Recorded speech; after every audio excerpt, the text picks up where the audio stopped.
So hello students, कैसे हैं आप सभी लोग। तो पिछले लेक्चर्स में हमने रोटेशनल मोशन को खत्म कर दिया था, उसके क्वेश्चन भी हमने करे थे पीवाईक्यूज। आज हम स्टार्ट करने वाले हैं नया चैप्टर जो कि है सिंपल हार्मोनिक मोशन। ठीक है, तो सबसे पहले देखते हैं, मतलब सिंपल हार्मोनिक मोशन समझने से पहले हमें यह समझना पड़ेगा कि पीरियोडिक मोशन क्या होता है। ठीक है, पीरियोडिक मोशन क्या होता है। तो when a body repeats its motion in a fixed time interval, ठीक है, अगर कोई बॉडी फिक्स टाइम इंटरवल में अपना मोशन रिपीट करे, फिक्स टाइम इंटरवल में अपना मोशन रिपीट करे, जैसे हमारे पास एक चींटी है, क्या है, एक आंट है। ठीक है, स्पेलिंग ये तो आंटी वाली स्पेलिंग हो गई, ANT, आंट। ठीक है, ये ऊपर चढ़ रही है और नीचे आ रही है, ऊपर चढ़ रही है और नीचे आ रही है। तो अगर इसके हम हाइट और टाइम का ग्राफ बनाएं, हाइट और टाइम का ग्राफ बनाएं तो ये कैसे बनेगा। ठीक है, पहले यहां पर थी, इस टाइम पीरियड में, इस टाइम में, ठीक है, इस वाले टाइम के लिए इसकी हाइट ये है, एक ये वाला पॉइंट, फिर एक ये वाला पॉइंट, फिर एक ये वाला पॉइंट। तो ये इस तरह से ऊपर जा रही है। ठीक है, चींटी। फिर उसके बाद चींटी गिर गई नीचे, और नीचे गिरने पर दोबारा वो जीरो पर आ गई, यहां पर है जीरो। ठीक है, हाइट जीरो पर आ गई और टाइम बढ़ते बढ़ते ऐसा हो रहा है। और अगर ये ग्राफ रिपीट होता रहे, अगर यही ग्राफ रिपीट होता रहे, यही ग्राफ रिपीट होता रहे, तो इसको हम क्या बोल देंगे, पीरियोडिक मोशन। इसको क्या बोल देंगे, पीरियोडिक मोशन। बस ये पीरियोडिक मोशन। और या फिर दूसरा एग्जांपल लें, एक बच्चा है, वो एक सीढ़ी पर जा रहा है, फिर उस सीढ़ी पर थोड़ी देर रुक रहा है, फिर नीचे आ जा रहा है। ठीक है, तो कैसा बनेगा, सबसे पहले वो नीचे वाली सीढ़ी पर है, ठीक है, अभी वहीं पर खड़ा है, कुछ टाइम बाद वो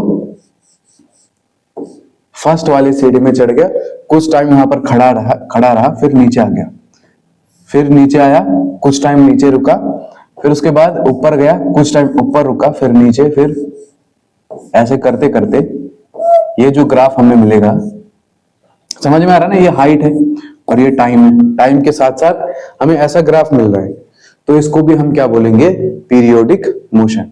और सबसे अच्छा एग्जांपल हमारे पास जो है वो क्या है, सर्कुलर मोशन। सर्कुलर मोशन, अगर कोई ऑब्जेक्ट सर्कुलर मोशन में मूव करे, ठीक है, तो वो यहां से जाएगा और दोबारा इसी पॉइंट पर आएगा। ठीक है, एक फिक्स टाइम इंटरवल में, एक फिक्स टाइम इंटरवल में, फिर दोबारा यहां से घूमेगा, दोबारा अपनी पोजीशन पे। तो फिर ये जो मोशन कर रहा है, इसको हम बोलेंगे पीरियोडिक मोशन। इसको हम क्या बोलेंगे, पीरियोडिक मोशन। ठीक है, तो पीरियोडिक मोशन वही है, body repeats it's motion in fixed time interval. जब फिक्स टाइम इंटरवल में कोई बॉडी अपना मोशन रिपीट करे, ठीक है, इसको क्या बोलते हैं, पीरियोडिक मोशन। इसके बाद आता है हमारे पास ऑसिलेटरी मोशन। तो ऑसिलेटरी मोशन और पीरियोडिक मोशन दोनों अलग अलग बातें, दोनों अलग अलग बातें हैं। ठीक है, अलग क्या है, periodic motions which have to and fro motion. To and fro पे थोड़ा इंपॉर्टेंट है समझना। क्या बोला, पीरियोडिक मोशन होना चाहिए। कैसा मोशन होना चाहिए, पीरियोडिक। पीरियोडिक का मतलब हमने क्या समझा था, repeat motion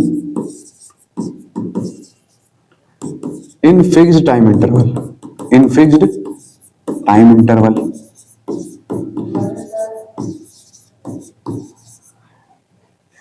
repeat motion in fixed time interval, तो ये हमेशा होना चाहिए किसमें, पीरियोडिक मोशन में। पीरियोडिक मोशन हमने अभी पढ़ा। ऑसिलेटरी मोशन पीरियोडिक मोशन ही होता है, पर कौन सा वाला पीरियोडिक मोशन, जहां पर टू एंड फ्रो मोशन हो रहा हो, टू एंड फ्रो। अब टू एंड फ्रो मोशन क्या होगा, इसका अच्छा एग्जांपल है हमारे पास पेंडुलम। सबसे अच्छा एग्जांपल क्या है, पेंडुलम। पेंडुलम क्या होता है, कुछ टाइम बाद यहां आ जाता है, फिर कुछ टाइम बाद यहां आ जाता है। तो क्या एक ये पेंडुलम ये पीरियोडिक मोशन का एग्जांपल है, हाँ है, पीरियोडिक मोशन का एग्जांपल है। कैसे, ये इधर जाएगा, फिर वापस इधर, फिर दोबारा अपनी पोजीशन पर, यहां पर एक ऑसिलेशन कंप्लीट हो जाएगा। ऑसिलेशन में बताऊंगा क्या होता है, ठीक है। ऑसिलेशन क्या होता है, एक पूरा मेन पोजीशन से, इसको मेन पोजीशन बोलते हैं, मेन पोजीशन से इस वाली पोजीशन पे, इस वाली पोजीशन से दोबारा इस वाली पोजीशन पे और दोबारा मेन पोजीशन पर, जब ये वाला मोशन कंप्लीट हो जाता है तो इसको बोलते हैं वन ऑसिलेशन, इसको बोलते हैं वन ऑसिलेशन। और ये जो मोशन इधर उधर हो रहा है इसको हम बोलते हैं to and fro, to and fro, ठीक है। पेंडुलम में अच्छे से समझाऊंगा अभी, सिंपल पेंडुलम में अभी अच्छे से समझाऊंगा। उससे पहले बस आपको यह समझना है कि टू एंड फ्रो क्या होता है। टू एंड फ्रो मतलब अपनी मेन पोजीशन से इधर उधर मूवमेंट करना, इसको क्या बोल देते हैं, टू एंड फ्रो। तो यहां से हमें क्या समझ में आया, ऑसिलेटरी मोशन वो पीरियडिक मोशन होता है जिसमें टू एंड फ्रो मोशन हो। क्या, टू एंड फ्रो मोशन हो। तो यहां से बात आती है, all periodic motions are oscillatory motions. सबसे इंपॉर्टेंट बात यहां पर नोट करके लिख लीजिए, ठीक है। All periodic motion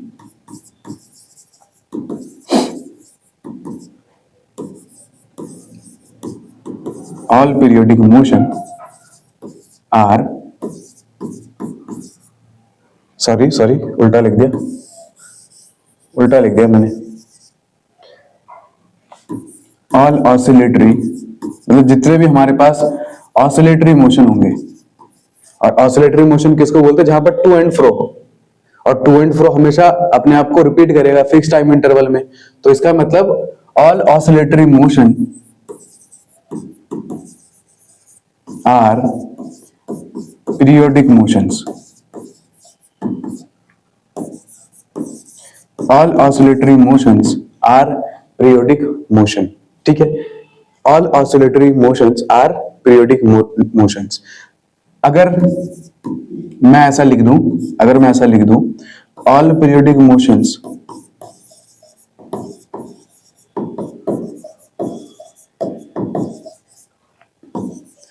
are oscillatory motions,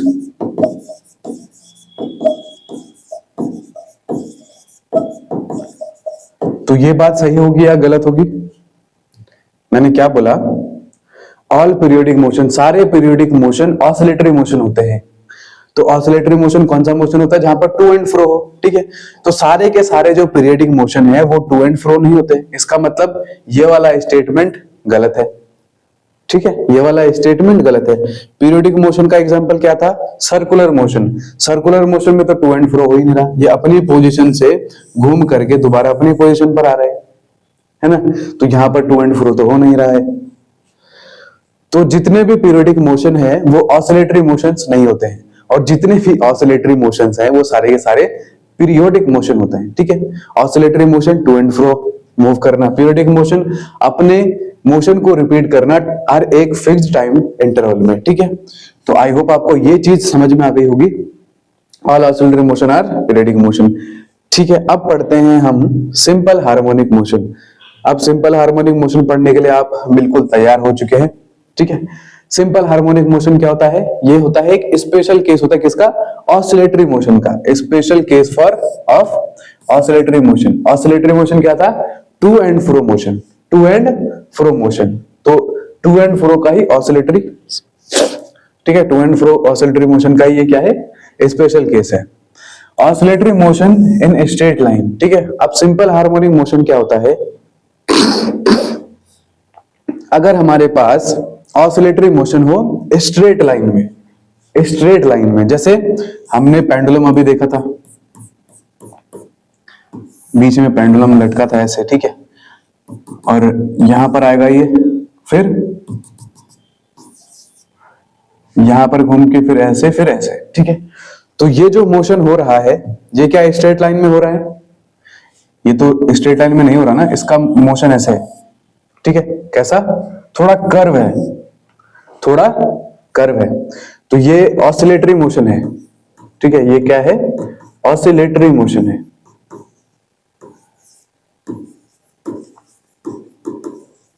और हमने क्या बोला हमें कैसा मोशन चाहिए, सिंपल हार्मोनिक मोशन है, उसके लिए क्या होना चाहिए, स्ट्रेट लाइन। क्या होना चाहिए, स्ट्रेट लाइन। तो इसको हम सीधा कैसे कर सकते हैं, इसको हम सीधा कैसे कर सकते हैं, अगर देखो, अगर हम बहुत छोटे छोटे ऑसिलेशंस करें, बहुत ही छोटे छोटे ऑसिलेशन, और अगर ये सिस्टम भी बहुत छोटा हो, अगर ये सिस्टम भी बहुत छोटा हो और एक छोटा सा ऑसिलेशन हो, छोटा सा ऑसिलेशन मतलब ये हल्का सा इधर डिस्प्लेस हुआ, हल्का सा, और ये फिर यहां से हल्का सा इधर डिस्प्लेस हुआ, अभी जो मोशन होगा वो लगभग स्ट्रेट लाइन का होगा। ये इधर ऐसे, फिर इधर ऐसे, ऐसे ऐसे ऐसे ऐसे, ठीक है। तो यहां पर जो मोशन होगा वो स्ट्रेट लाइन में होगा, तो इसको हम क्या बोल देंगे? Simple harmonic motion.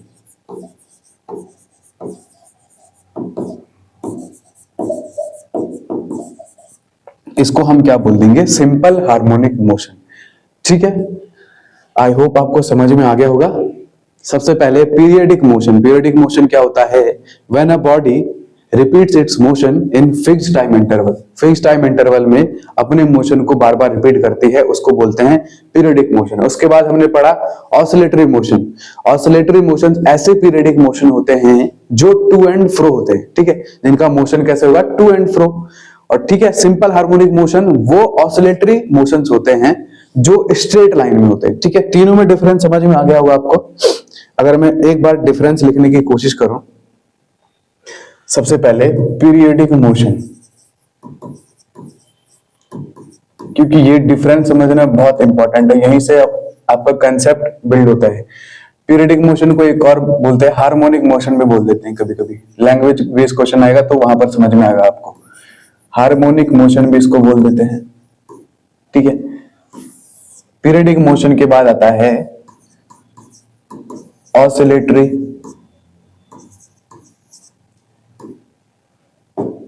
Oscillatory motion, ठीक है। इसके बाद आता है सिंपल हार्मोनिक मोशन,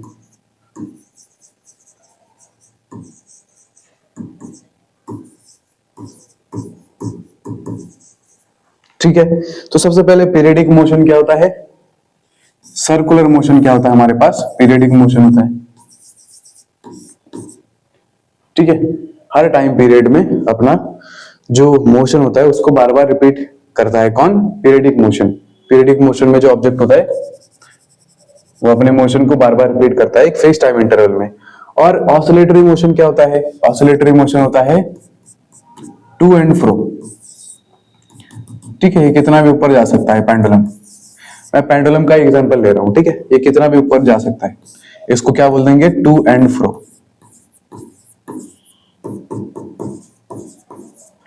ठीक है। पीरियडिक मोशन क्या होता है? फिक्स टाइम इंटरवल में अपना मोशन रिपीट किया। ऑसिलेटरी मोशन होता है ऐसे पीरियडिक मोशन जो टू एंड फ्रो टाइप के हों। उसके बाद हमने क्या पढ़ा? Simple harmonic motion. Simple harmonic motion वो होता है to and fro in straight line, to and fro in straight line.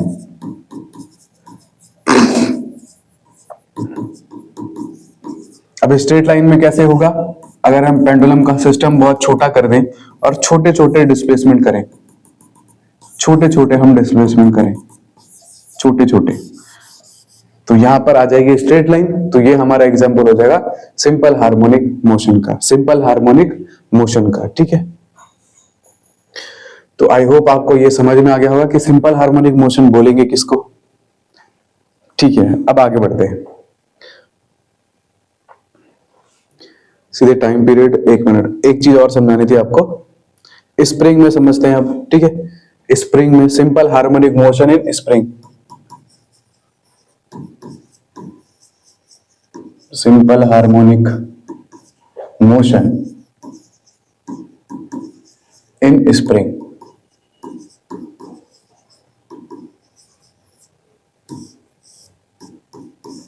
ठीक है। कहां पे? स्प्रिंग में। तो ये हमने स्प्रिंग से एक मास लटका रखा है, ठीक है। तो अगर हमने इसको इस तरफ खींचा तो अंदर की तरफ एक फोर्स लगेगा और एक कुछ टाइम बाद ऐसे ऐसे मूव करने लगेगा। अगर यहां पर एनर्जी लॉस नहीं हो रहा है, इफ एनर्जी लॉस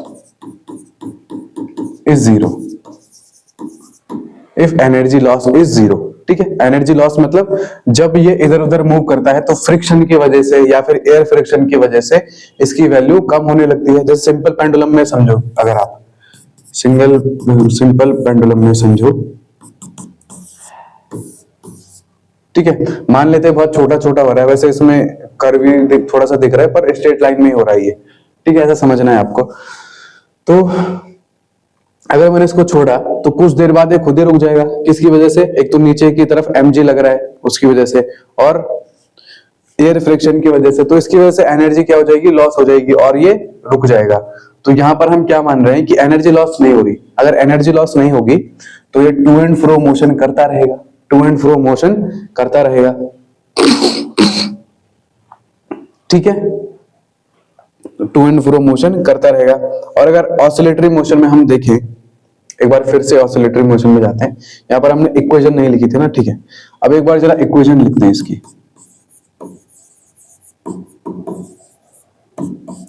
इसमें इक्वेशन क्या होगी? F equal to minus k x की power n, F equals to minus k x की पावर n। अब ये F क्या है? ये है मीन पोजीशन, है ना। इसको हमने क्या बोला था?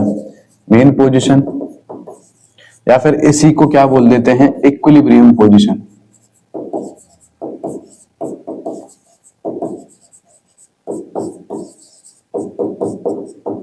Equilibrium position. तो जब ये इधर आएगा तो नीचे की तरफ को एक फोर्स लगेगा जिसकी वजह से ये मेन पोजीशन की तरफ आएगा, और जब ये इधर आएगा तो यहां पर भी एक फोर्स लगेगा जिसको मेन पोजीशन की तरफ आएगा। तो इसी फोर्स को हमने क्या बोला? माइनस के की पावर एक्स। और ये माइनस क्यों है? क्योंकि ये नेगेटिव डायरेक्शन में लग रहा है, ठीक है। ये हमारे पास डिस्प्लेसमेंट इस तरफ हुआ तो फोर्स किस तरफ लग रहा है? नेगेटिव डायरेक्शन में। तो फोर्स क्या गया? माइनस के एक्स की पावर एन। ये है हमारे पास ऑसिलेटरी मोशन की इक्वेशन, ठीक है, ऑसिलेटरी मोशन की इक्वेशन। पर जब हम सिंपल हार्मोनिक मोशन पढ़ते हैं, जब हम सिंपल हार्मोनिक मोशन पढ़ते हैं तो यहां पर इक्वेशन क्या आ जाएगी?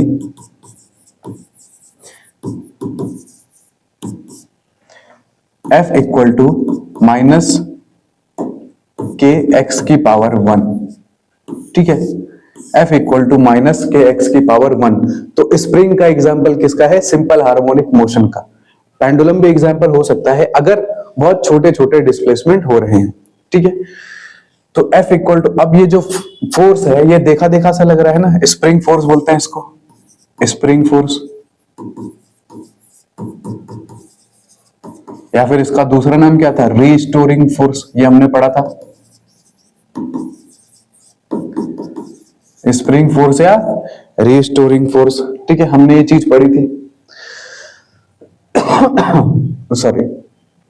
तो ये इसकी इक्वेशन हो गई। यहां पर x की पावर 1 हो गया यहां पर, और उसमें ऑसिलेटरी मोशन में क्या था? x की पावर n। तो हमें एक सिंपलेस्ट केस लेना है किसका? ऑसिलेटरी मोशन का। तो वो क्या होता है? F equal to minus k x की पावर 1। इक्वेशन आपके पास ज्यादा आएगी नहीं, बस थोड़ा सा याद होनी चाहिए, सिंपल हार्मोनिक मोशन की इक्वेशन, ठीक है। अब आगे बढ़ते हैं। इसके बाद एक मिनट, कुछ छूट रहा है शायद। ऑसिलेशंस में, ऑसिलेशंस में बता देता हूं। ऑसिलेशंस क्या होता है?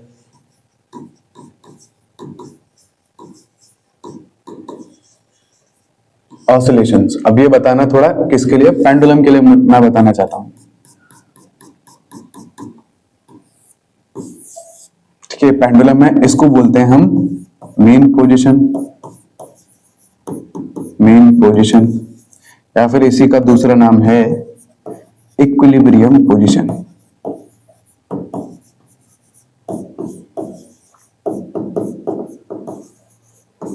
मेन पोजीशन या इक्विलिब्रियम पोजीशन, ठीक है। इसके बाद ये हल्का सा इधर मूव करेगा और हल्का सा इधर मूव करेगा। इनको बोलते हैं एक्सट्रीम पॉइंट्स, एक्सट्रीम पॉइंट्स। ये एक्सट्रीम, ये भी एक्सट्रीम, ठीक है। ये पॉइंट्स हमारे पास कैसे पॉइंट्स होते हैं? एक्सट्रीम पॉइंट्स होते हैं, ठीक है। अब वन ऑसिलेशन कब होगा? ऑसिलेशन क्या होता है?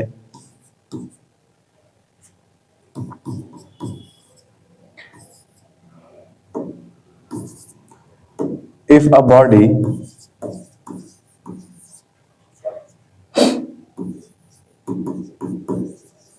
displaced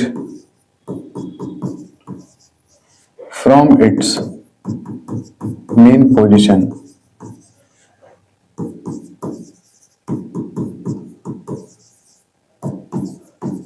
and get back to its main position,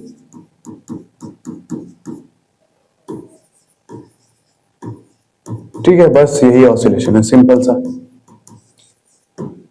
अगर हम बॉडी को उसकी मेन पोजीशन से डिस्प्लेस करें और वो दोबारा अपनी मेन पोजीशन में आ जाए, इसको क्या बोलते हैं? ऑसिलेशन। पर पेंडुलम में क्या होता है, जरा ध्यान से, पेंडुलम में क्या होगा, ये इस पॉइंट से इस पॉइंट तक जाएगा, ठीक है, इस पॉइंट से जब इस पॉइंट तक जाएगा तो ये दोबारा यहाँ पर नहीं रुकेगा, है ना, जब ये वापस आएगा तो यहाँ पर रुकेगा नहीं, ये फिर से इस तरफ चला जाएगा, पहले इस तरफ गया, फिर जब वापस लौटा तो इस तरफ चला गया, और इस तरफ आने पर यहाँ पर इसकी एक्सट्रीम पोजीशन होगी, और इसके बाद ये फिर से इसी पोजीशन में आ जाएगा। तो यहां से यहां, यहां से यहां, फिर यहां से यहां, इसको हम क्या बोल देंगे? One oscillation. वन ऑसिलेशन, यहां पर वन ऑसिलेशन को क्या बोलेंगे? पहले तो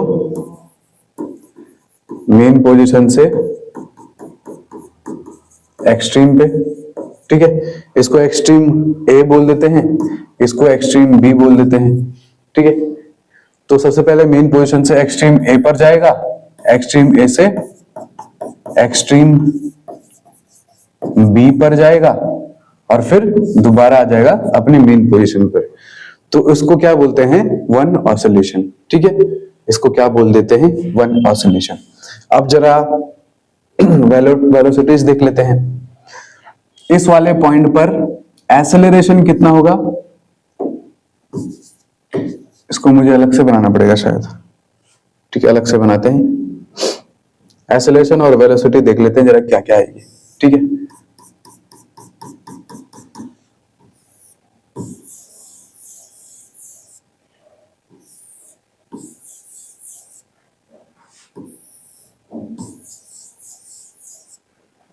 ये हमारे पास पेंडुलम है, ये इसके एक्सट्रीम ए, एक्सट्रीम बी, ठीक है, और ये है मेन पोजीशन।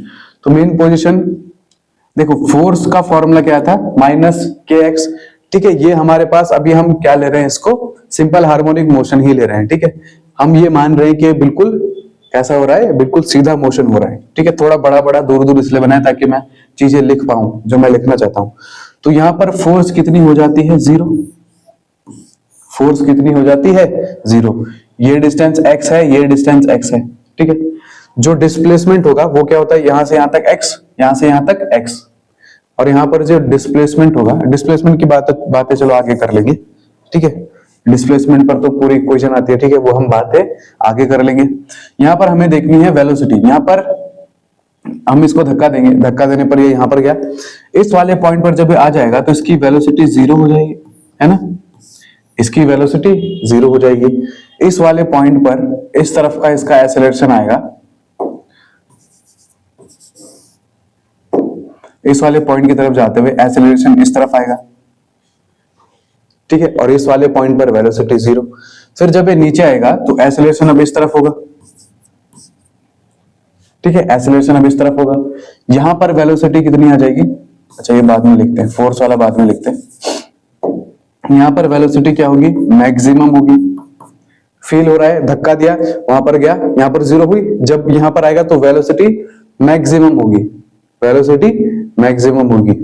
इसके बाद जब वो इस वाले पॉइंट पर आएगा तो अब एक्सेलरेशन इस डायरेक्शन में होगा, यहां पर भी वेलोसिटी जीरो हो जाएगी, ठीक है, यहां पर पहुंचते ही वेलोसिटी जीरो हो जाएगी। जब इस तरफ आएगा तो एक्सेलरेशन इसका फिर से ए हो जाएगा, एक्सेलरेशन जब ए हो जाएगा तो फिर से यहां पर आके वेलोसिटी जीरो हो जाएगी, ठीक है। तो जब वापस यहां पर आएगा तो वेलोसिटी जीरो, अगर एनर्जी लॉस हो रहा है तो। पर यहां पर हम क्या मानेंगे कि जीरो नहीं हो रहा है, तो ये बार बार ऐसे ही मोशन चलता रहेगा, तो यहां पर हमेशा v max रहेगा, यानी मैक्सिमम वेलोसिटी रहेगी। यहां पर जीरो वेलोसिटी और यहां पर भी जीरो वेलोसिटी रहेगी, ठीक है।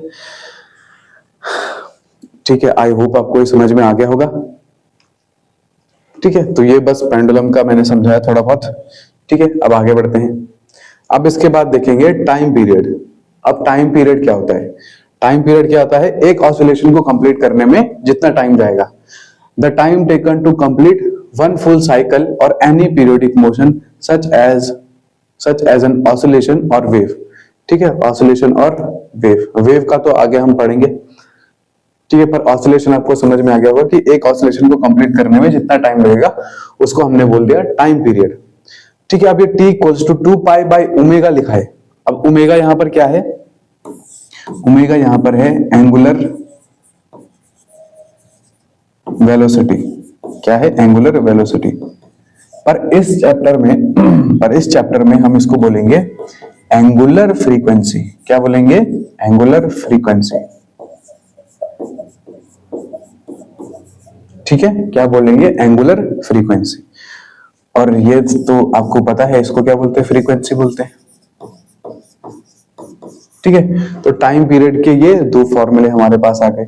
ठीक है, इसके बाद हमारे पास आता है हमारे पास फ्रीक्वेंसी। फ्रीक्वेंसी क्या होता है? नंबर ऑफ साइकिल और ऑसिलेशन कंप्लीटेड इन 1 सेकेंड। तो 1 सेकेंड में हमारे पास जितने भी ऑसिलेशन कंप्लीट होते हैं उसको हम क्या बोलते हैं? फ्रीक्वेंसी। इसको हम दिखाते हैं एफ से। तो एफ की वैल्यू क्या होती है? 1 अपॉन टाइम पीरियड, और टाइम पीरियड क्या था? 2 पाई बाई ओमेगा। तो यहां से फ्रीक्वेंसी क्या हो जाएगी? Omega by 2 pi. ओमेगा मैंने बता दिया एंगुलर वेलोसिटी या एंगुलर फ्रीक्वेंसी। ठीक है, एंगुलर फ्रीक्वेंसी। आगे बढ़ते हैं। इसके बाद हमारे पास आता है एंगुलर फ्रीक्वेंसी। फिर से आ गया, a measure of the rate of rotation of oscillation defined as the angular displacement per unit of time. ठीक है, एंगुलर डिस्प्लेसमेंट, तो वही जो हमने उसका फॉर्मूला पढ़ा था, omega equals to theta by t, है ना?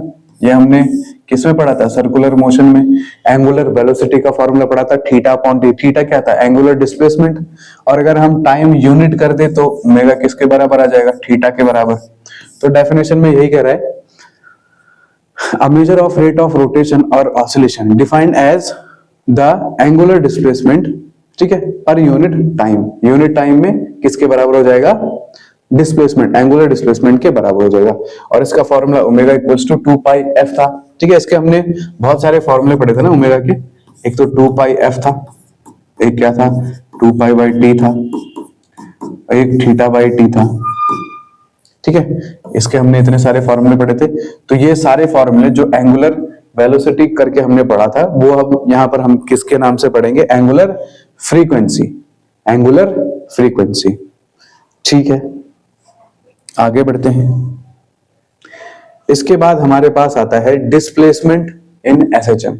डिस्प्लेसमेंट इन एसएचएम, तो क्या होता है? The distance of an oscillating object from its equilibrium or mean position at any given instant. ठीक है, तो जैसे इसकी इक्वेशन क्या होती है? X T equals to A sine omega T plus five, X T equals to A sine omega T plus five. तो हमारे पास जो इक्वेशन है, प्लस फाइव हमारे पास ज्यादातर होता नहीं, ए साइन ओमेगा टी। ठीक है, हमारे सिलेबस में फाइव हम जीरो ही लेंगे, एनडी के सिलेबस में फाइव हम जीरो ही लेंगे। अगर हम जी या फिर कुछ ऐसे एग्जाम के लिए पढ़ रहे होते हैं तो हम हर चीज एक्सप्लेन करते हैं। यहाँ पर ओमेगा क्या है? ओमेगा टी, तो ओमेगा तो समझ में आ रहा होगा, angular frequency, T time, 5 phase difference होता है, तो ये हमारे पास नहीं है। ठीक है, थोड़ा बहुत आएगा ये बाद में, तो वो मैं आपको समझा दूंगा। और ए क्या है हमारे पास? इसको बोलते हैं एम्पलीट्यूड। क्या बोलते हैं? एम्पलीट्यूड। एक तो ये इक्वेशन हमारे पास X T equal to A sine omega T, और दूसरी इक्वेशन हमारे पास है X T equal to A cos omega T. ठीक है, अब ये इक्वेशन अलग अलग क्यों है? ठीक है, तो मैं बताऊंगा। ए है एम्पलीट्यूड, तो सबसे पहले जरा ए को समझते हैं। ए को जरा समझते हैं। यहां पर मुझे फिर से बनाना पड़ेगा pendulum.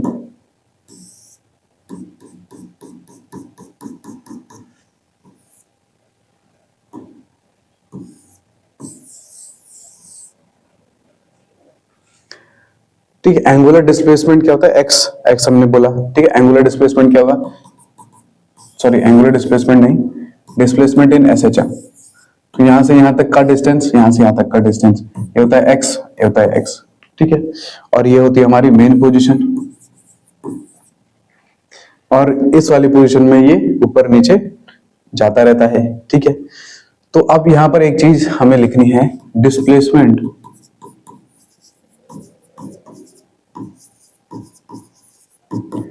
is always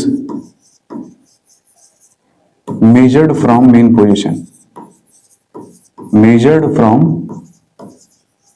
main position. Displacement कहां से मेजर करते हैं? मेन पोजीशन से मेजर करते हैं। ये इंपॉर्टेंट बात है यहाँ पे, ठीक है। जैसे इस तरफ आ गया और उस तरफ चला गया, तो अगर हम इस तरफ से अगर कर रहे होते तो यहां पर आ जाता x, और जब इस तरफ आता तो हम -x लिख लेते, है ना, ऐसा कर लेते। पर हमें किस तरफ से करना है? सेंटर से, सॉरी यानी मेन पोजीशन से। तो मेन पोजीशन से अगर इस तरफ जाएगा तब भी -x, इस तरफ आएगा तब भी -x। तभी तो हमारे पास फोर्स की वैल्यू कितनी आ रही थी, जो इक्वेशन है इसकी, -kx, -kx आ रही थी, है ना, ठीक है। और फिर मैंने बताया था कि इक्वेशन क्या होगी। तो जब इस तरफ जाएगा, ठीक है, जब इस तरफ जाएगा तो इसकी इक्वेशन हमारे पास होती है x equal to a sin omega t, a sin omega t, ठीक है। और जब नीचे की तरफ आएगा, जब नीचे की तरफ आएगा तो तब इसकी इक्वेशन क्या बन जाती है? x equal to a cos omega t, x equal to a cos omega t। और a हमारा क्या है? एम्पलीट्यूड। a हमारा क्या है? एम्पलीट्यूड। एम्पलीट्यूड मतलब कितना ऊपर गया, इसको हम बोल देंगे एम्पलीट्यूड। कितना ऊपर हमारा मेन पोजीशन से डिस्प्लेसमेंट हुआ, उसको हम क्या बोल देते हैं? एम्पलीट्यूड, ठीक है। तो यही बातें थी इसमें, और कुछ, ठीक है, बस इतना ही है। और ये साइन और कॉस किस तरह से आया, ये हम कल डिस्कस करेंगे, ठीक है। तो लगभग हमने जो हमारा सिंपल हार्मोनिक मोशन है ये लगभग स्टार्ट कर दिया है, और इसमें अब कुछ चीजें बची हैं वो हम कल करने वाले हैं, और इसके बाद हम करने वाले इसके क्वेश्चन, ठीक है स्टूडेंट। तो ये थी आज की क्लास, आई होप आपको समझ में आई होगी। तब तक के लिए पढ़ते रहें। All the very best, thank you so much.